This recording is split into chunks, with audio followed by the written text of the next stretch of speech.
കഞ്ഞി കുടിക്കാൻ പൂതിയായതുകൊണ്ട് തന്നെ തലേ ദിവസം തന്നെ കടയിൽ നിന്ന് അരിയും പയറെല്ലാം വാങ്ങിക്കൊടുത്തിട്ടുണ്ടേനെ. എനിക്ക് പിന്നെ കുക്ക് ചെയ്യാൻ സ്റ്റൗ ഒന്നും ഇല്ലാത്തതുകൊണ്ട് ഞാൻ ഈ ഒരു കുക്കിംഗ് കിച്ചണിലാണ് ഫുഡെല്ലാം ഉണ്ടാക്കൽ. ഫുഡ് ഞാൻ ഉണ്ടാക്കലില്ല, പീടികയിൽ നിന്നാണ് വാങ്ങൽ. പക്ഷെ എന്നാലും പൂതിയാണ സമയത്ത് എന്തെങ്കിലുമൊക്കെ ഉണ്ടാക്കുന്നത് ഇതിലാണ്. അപ്പോൾ എന്തായാലും ഫസ്റ്റ് ടൈമാണ് ഇവിടെ വന്നിട്ട് കഞ്ഞി മീൻസ് അരി ഉപയോഗിച്ചിട്ട് ഉണ്ടാക്കുന്നത്. കിച്ചണിൽ ഞാൻ ആവശ്യത്തിന് അരിയും പയറൊക്കെ എടുത്തിട്ട് കഴുകി ആവശ്യത്തിന് വെള്ളമെല്ലാം വെച്ചിട്ട് കുക്ക് ചെയ്യാൻ വെച്ചിട്ടുണ്ട്. കൂടെ കൂട്ടാൻ എന്താ ഉണ്ടാക്കുക വിചാരിച്ച് നിൽക്കുമ്പോഴാണ് പൊട്ടറ്റോ വാങ്ങിയത് ഓർമ്മയായത്. പൊട്ടറ്റോ മോസ്റ്റ്ലി ഫ്രഞ്ച് ഫ്രൈസ് ഉണ്ടാക്കാനാണ് വാങ്ങിയിട്ടുള്ളത്. പക്ഷേ എന്തായാലും കിഴങ്ങ് മെഴുക്ക് വരട്ടി ഉണ്ടാക്കാൻ വിചാരിച്ചിട്ട് കഞ്ഞി ആയതിന് ശേഷം ഞാൻ കിച്ചണിൽ കിഴങ്ങെല്ലാം കട്ട് ചെയ്തിട്ടിട്ട് മസാല എല്ലാം ഇട്ടിട്ട് എടുത്തിട്ടുണ്ടെങ്കിലും എനിക്കെന്നാൽ അത് ഷൂട്ടാക്കാൻ ഫോൺ എടുക്കാൻ പറ്റിയില്ല. കാരണം ഒന്നാമത് ഞാൻ മറന്നും പോയി, രണ്ടാമത് അത് ചാർജിങ്ങിലിട്ടൊക്കെയായിരുന്നു.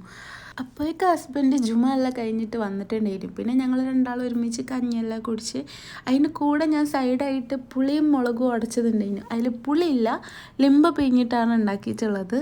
കുറേ നാൾക്ക് ശേഷം കഞ്ഞി കുടിച്ചപ്പോൾ ഒരു സമാധാനം എനിക്ക് നല്ല ഫീൽ ചെയ്യുന്നുണ്ടായിനെ.